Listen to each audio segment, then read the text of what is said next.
today we are here to give a statement of support to Honorable Lindy Mother Koome, knowing how difficult it is when you become at the top of an organization.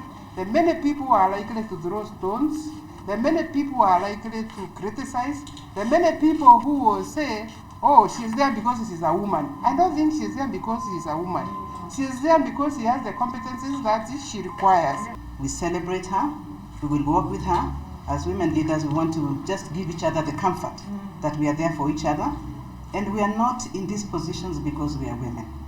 We are in these positions because we are competent Kenyans, equal to the task. We just happen to be women. I want to salute Lady Justice because the confidence she has in herself, the belief that she can break that other ceiling, will not only motivate us to keep going. I will not challenge you, Margaret. I'll challenge myself because of my own portfolio to also create the spaces where we can celebrate those women in other spaces.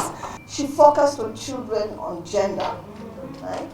Every piece of work, right, anything that she wrote down became jurisprudence, right? And so I was always proud of her, and she knew that I was always proud of her, and I told her that on many occasions. But today, I say to the real difference, that she has made each one of us an honorable Lady Chief Justice of the Republic of Kenya. I lend my voice to that of many women and girls across the country in celebrating this historic achievement, which is a great milestone in gender empowerment in Kenya.